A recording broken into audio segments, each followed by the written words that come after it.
अस्सलामुअलैकुम व्यूवर्स, उम्मीद है आप सब ठीक होंगे। आज हमारा टॉपिक है सीआरपीसी से रिलेटेड, सीआरपीसी का चैप्टर 6। बहुत ही आसान टॉपिक है और बहुत ही इजी है समझने में। सीआरपीसी का चैप्टर 6 बेसिकली डील करता है किसी अक्यूज्ड की प्रेजेंस को लाजिम बनाना, मतलब कि कोर्ट में उसकी अपीयरेंस को मुमकिन बनाना।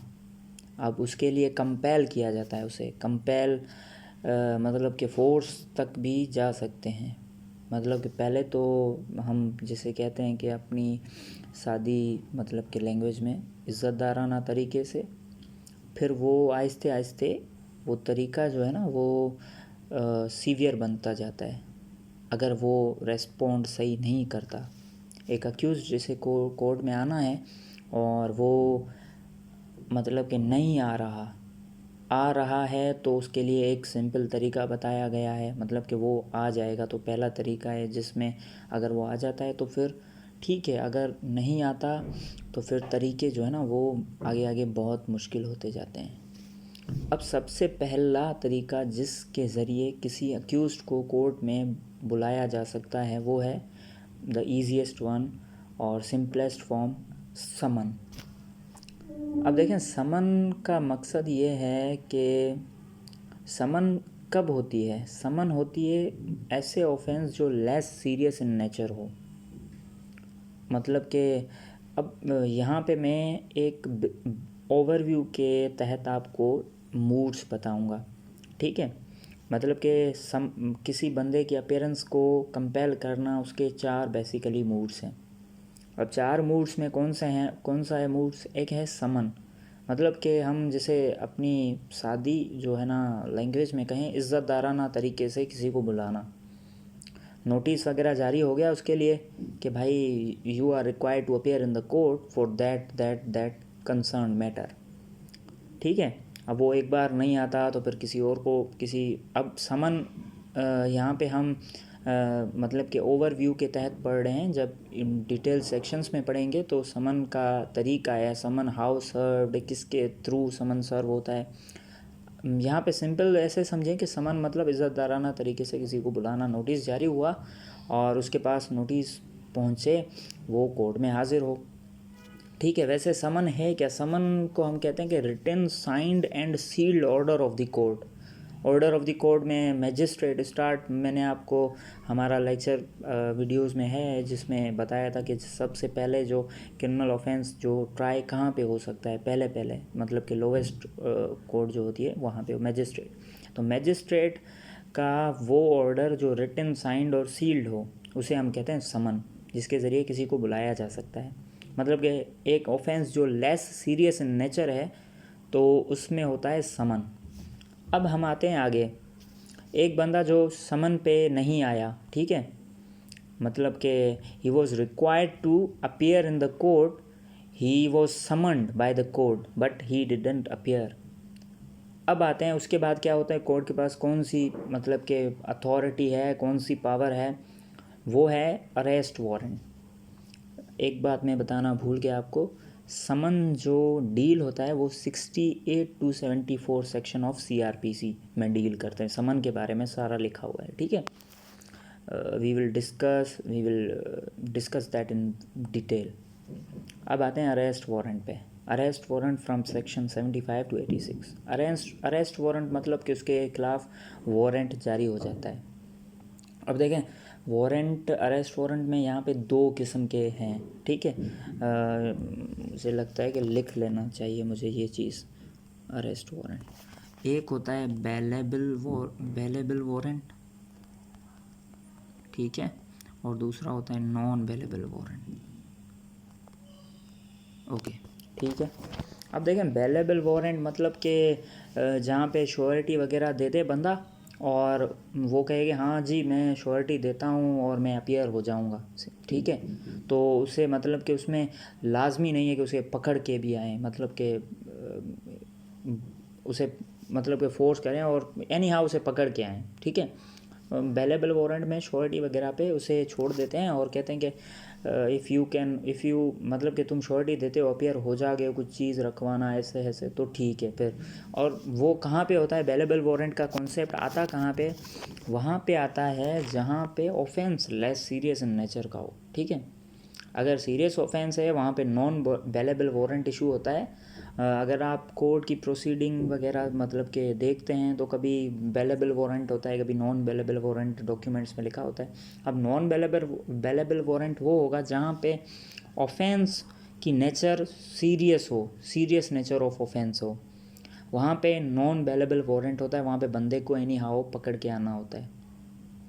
अब एक बंदा जो मतलब कि कोर्ट की प्रोसीडिंग्स का उसे समन वारंट उसके खिलाफ जारी हो गया है, हर चीज़ हो गई है, but he is trying to hide himself, he is trying to escape from the proceeding of court. Court की प्रोसीडिंग से बचने की कोशिश कर रहा है और ख़ुद को मतलब कि छुपा रहा है, अपीयर नहीं हो रहा, और कोर्ट को ऐसी कोई नॉलेज हो जाती है तो उसके लिए फिर सेक्शन 87 में उससे इश्तिहारी मतलब कि करार दे देते हैं, डिक्लेयरिंग द प्रोक्लेमेशन या declare absconder, proclamation of absconder.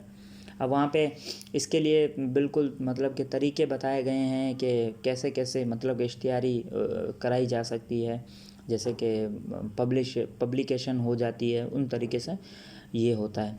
अब देखें, एक बंदा जिसे कोर्ट में अपीयर होना था, ठीक है, मतलब कि जिसके खिलाफ arrest, if a person to be arrested without warrant, ठीक है, मतलब कि बिना वारंट के उसे अरेस्ट किया जा सकता था, ठीक है, एंड ही एस्केप्स और हाइड्स हिमसेल्फ। मैंने जैसे आपको बताया कि एक बंदा है जिसको मतलब कि जिसके खिलाफ वारंट जारी हुआ है, ठीक है, और उसे पकड़ना था। अब वो बंदा क्या करता है, खुद को छुपा रहा है, हाइड कर रहा है कोर्ट की प्रोसीडिंग से, तो फिर उसे इश्तिहारी करार दे देते हैं और उसके बाद उसकी प्रॉपर्टी मतलब कि फोर्थ जो पार्ट है उसकी प्रॉपर्टी को अटैच किया जाता है, ठीक है। The attachment of property is discussed in article from article 88 to 87, ठीक है। अब उसकी प्रॉपर्टी अटैच की जाती है। अब देखें, मैं फिर से आपको बता दूं कि जो ये चीज़ हम पढ़ रहे हैं वो एक ओवरव्यू पढ़ रहे हैं। इसके सेक्शंस डिटेल में जब आप पढ़ेंगे तो आपको और मज़ीद क्लियर हो जाएगी। पढ़ने से पहले आपको आइडिया हो, जैसे कि स्टोरी पता हो, स्क्रिप्ट आपके हाथ में हो। If you have the script in hand you can play, okay. तो अब ये चीज़ आपको पता है, उसके बाद आप सेक्शन पढ़ेंगे तो आपको मज़ीद और ज़्यादा क्लियर होगा।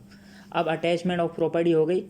अब देखें, कभी कभी ऐसा होता है कि समन जारी हो गया है, ठीक है, और कोर्ट की नॉलेज में आता है कि वो बंदा जो है वो कोर्ट की प्रोसीडिंग से मतलब कि बिल्कुल ही उसे पता है हर चीज़, और फिर भी नहीं आ रहा है, और ऑफेंस जो है ना वो भी थोड़ा बहुत अच्छा खासा ऑफेंस है।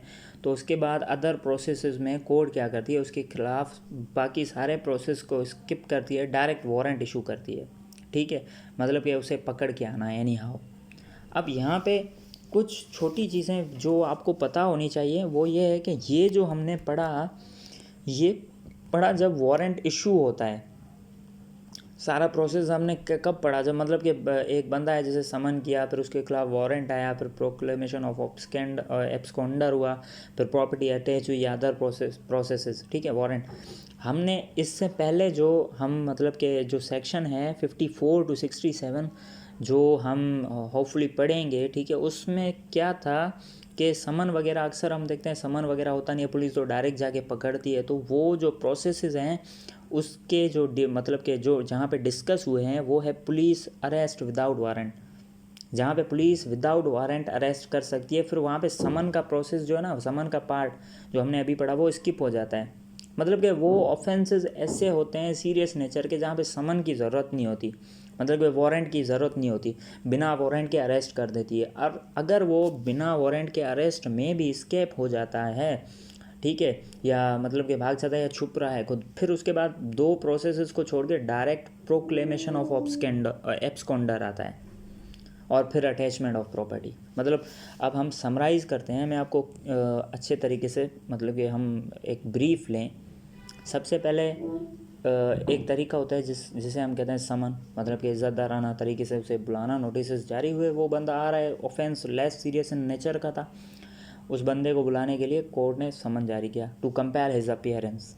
उसके बाद अगर नहीं आता तो अरेस्ट वारंट इशू हो जाता है, ठीक है, या आता है या फिर मतलब कि उसकी कंडीशंस हैं, ठीक है। अरेस्ट वारंट इशू हुआ, अरेस्ट वारंट में आता है बेलेबल, नॉन बेलेबल। अब बेलेबल मैंने बताया कि ऐसा ऑफेंस जो छोटा मतलब वेट एंड मेजर का ऑफेंस हो, जिसमें श्योरिटी के मतलब के बिहाफ पे उसे कहें कि तुम अपेयर हो जाओगे तो ठीक है, we are not going to arrest you. अगर वो ऑफेंस सीरियस नेचर का है तो नॉन बेलेबल ऑफेंस होता है, वो नॉन बेलेबल वारंट इशू होगा, उसमें डायरेक्ट पकड़ना होता है। फिर अगर वो बंदा कोर्ट की प्रोसीडिंग्स से स्केप करने की कोशिश कर रहा है, हाइड कर रहा है, तो उसे इश्तियारी करार देते हैं। नहीं आ रहा है कोर्ट में तो उसे मतलब कि पब्लिकेशन होती है, जगह जगह पे उसकी जो है ना तस्वीरें लगाई जाती हैं, और उसके बाद उसकी प्रॉपर्टी को भी अटैच किया जाता है। अब एक बंदा जो समन जिसके खिलाफ जारी हो गया था, जैसे हमने अदर प्रोसेसेस का पढ़ा, समन जारी हो गया पर वो आ रहा ही नहीं है बिल्कुल, तो कोर्ट क्या कहती है कि वारंट को छोड़ो, डायरेक्ट उसे अरेस्ट कर दो। अदर प्रोसेसेस में डायरेक्ट उसे अरेस्ट कर दिया, because he is intentionally trying to escape from the proceedings of the court. अब ये हमने पढ़ा सारा कब, जब ऑफेंस मतलब कि ऐसा नॉर्मल हो जहाँ पे समन करते हैं स्टार्ट, ठीक है। पर मैंने आपको छोटी सी बात बताई थी कि हम अक्सर देखते हैं कि समन वगैरह कुछ नहीं होता, पुलिस जो है ना वो डायरेक्ट जाके पकड़ती है बंदों को, तो वो है police arrest without warrant. Without warrant में समन, अरेस्ट वारंट ये दोनों पार्ट स्किप हो जाते हैं। अरेस्ट करना था विदाउट वारंट, ठीक है, मतलब कि अरेस्ट उन्हें करना था। अब अरेस्ट के दौरान वो भाग गया, कुछ छुप गया कहीं पे, तो वहाँ पे फिर उसे थर्ड स्टेप पे आता है हम, प्रोक्लेमेशन ऑफ एब्सकॉन्डर, और उसके बाद attachment of property. Well that was all about today's lecture, chapter 6 of CRPC। Hopefully मतलब कि आपको समझ में आ गया होगा। अब इसके बाद जो इसका पार्ट है वो होगा मतलब कि अलग अलग, समन पे अलग होगा, अरेस्ट वारंट पे अलग होगा, एब्सकॉन्डर पे अलग होगा, अटैचमेंट ऑफ प्रॉपर्टी पे अलग होगा, क्योंकि डिटेल में हम पढ़ेंगे वो मज़ीद हमें क्लियर हो जाएगा। अब जो अगला लेक्चर है उसे पढ़ने के पहले मतलब कि समझने या देखने के पहले आपको ये लेक्चर देखना लाजमी है। You will have the idea, जैसे मैंने आपको कहा कि व्हेन यू हैव द